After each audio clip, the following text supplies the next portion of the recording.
Hello guys, welcome to my YouTube channel. आज के इस वीडियो में हम लोग सीखने वाले हैं कि सिंपल इंटरेस्ट क्या होता है, इसे कैसे कैलकुलेट किया जाता है, क्योंकि ये बहुत ज़्यादा इंपॉर्टेंट चैप्टर है और बहुत ज़्यादा स्कोरिंग और बहुत ज़्यादा इजी चैप्टर है। इसीलिए इसको अच्छी तरीके से सीखना और समझना बहुत ज़्यादा ज़रूरी है। तो शुरू करते हैं हमारा ये वीडियो। आप मान लीजिए कि आपके पास में 100 रुपया है और आपके भाई के पास में भी 100 रुपया है। ठीक है, आप दोनों इस 100 रुपये के साथ में कुछ भी कर सकते हैं। तो आपने इस 100 रुपया को बैंक में डिपॉजिट करा दिया और आपके भाई ने इस पैसे को पिगी बैंक में डिपॉजिट करा दिया। तो आपके पास जो पैसा था वो कहाँ गया है? बैंक। और आपके भाई के पास जो पैसा था वो कहाँ गया है? पिगी बैंक या गुल्लक। तो आपको क्या लगता है, दोनों के पास में जो पैसा है वो क्या सेम रहेगा एक साल के बाद? नहीं, दोनों के पास में पैसा जो है वो सेम नहीं रहेगा। ऐसा क्यों? बैंक में जो पैसा जमा है वो धीरे धीरे ग्रोथ करता है, थोड़ा बढ़ जाता है। पहले मैंने जितना डिपॉजिट कराया था उससे वो पैसा थोड़ा बढ़ जाएगा, और पिगी बैंक में मैंने जो डिपॉजिट कराया था वो पैसा उसी के तरीके जैसे डिपॉजिट था उसी तरीके से उतने ही अमाउंट में रहेगा। तो बैंक में ये पैसा इंक्रीज़ क्यों हुआ? ये जो इंक्रीज़ है इसी को हम लोग कहते हैं सिंपल इंटरेस्ट या ब्याज मिलना। जो मैंने पैसा डिपॉजिट कराया था वो तो मेरा अपना पैसा था, वो मेरा मूलधन था, या उसको हम लोग कह सकते हैं कि वो हमारा प्रिंसिपल था। ये स्कूल वाला प्रिंसिपल नहीं, प्रिंसिपल मतलब जो पैसा हम लोगों ने बैंक में डिपॉजिट कराया उसे कहते हैं प्रिंसिपल, जो कि यहाँ पे हमारा 100 रुपीज़ है। 100 रुपीज़ जो हम लोगों ने बैंक में डिपॉजिट कराया था ये हमारा प्रिंसिपल है।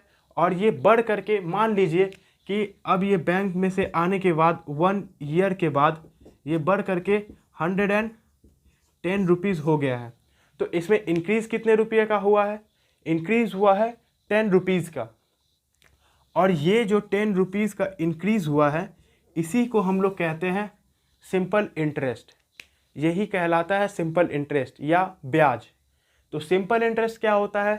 किसी पैसे पे कुछ इंक्रीज़ होकर के हम लोगों को जो बाद में पैसा मिलता है उसे को कहते हैं हम लोग सिंपल इंटरेस्ट। हम लोगों ने अभी जो एग्ज़ाम्पल देखा उसको हम लोग समझने का कोशिश करते हैं। हम लोगों ने देखा कि 100 रुपया हम लोगों ने बैंक में डिपॉजिट किया था।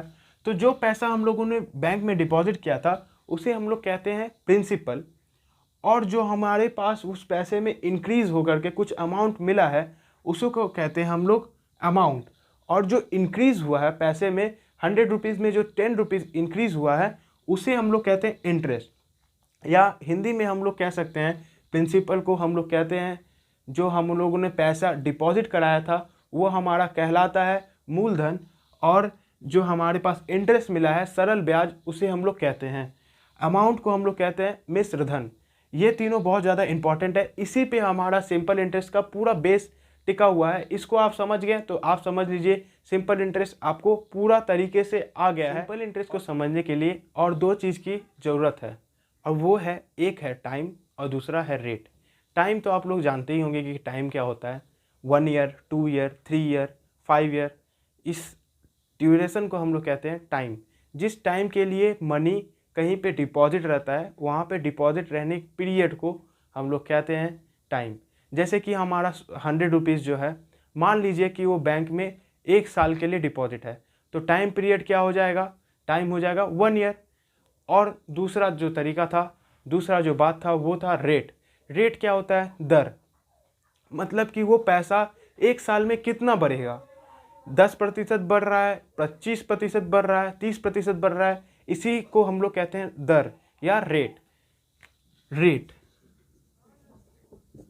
मान लीजिए आपके पास में 100 रुपीज़ थी और बैंक वाला जा कर के आपको बताता है कि ये हम आपका पैसा 10% रेट पे या 10% रेट पर एनम पे डिपॉजिट कर रहे हैं। तो 10% पर एनम का मतलब होता क्या है?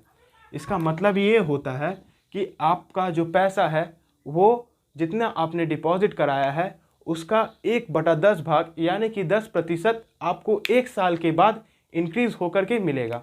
यानी कि 100 रुपया आपने डिपॉजिट कराया उसका 10%, 10/100 जो कि होता है 10 रुपीज़, ये आपको इंक्रीज़ होकर के आपको मिलेगा।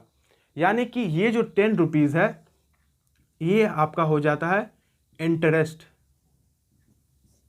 इसी को हम लोग कहते हैं इंटरेस्ट। और दर का या रेट का इम्पोर्टेंस हमारे इस कैलकुलेशन में बहुत ज़्यादा है। हम लोग को 3 चीज़ की ज़रूरत थी, एक था टाइम, एक था प्रिंसिपल और एक था रेट।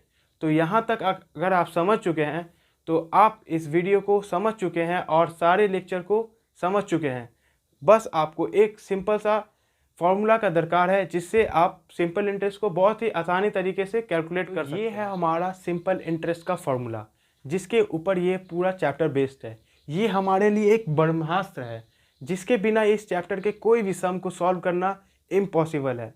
ये फॉर्मूला क्या बताता है कि अगर हम लोग को सिंपल इंटरेस्ट कैलकुलेट करना है तो सिंपल इंटरेस्ट कैलकुलेट करने के लिए सिर्फ 3 चीज़ की ज़रूरत है। एक पी मतलब प्रिंसिपल, जो पैसा हम लोगों ने बैंक में या किसी भी जगह पे डिपॉजिट कराया था उसे कहते हैं प्रिंसिपल। और रेट मतलब दर, हम लोगों ने अभी समझा कि दर क्या होता है और वो पैसा कितने टाइम के लिए डिपॉजिट हो रहा है। यानी कि हमारे पास टाइम, रेट और प्रिंसिपल, इन तीनों का बहुत ज़्यादा ज़रूरत है इस फॉर्मूला को इस्तेमाल करने के लिए। हमारे इस ब्रह्मास्त्र को हम लोग लिखते हैं PRT/100 formula, principal into rate into time by 100। इसको जस्ट पुट करने से ही आपका सिंपल इंटरेस्ट निकल के आ जाएगा।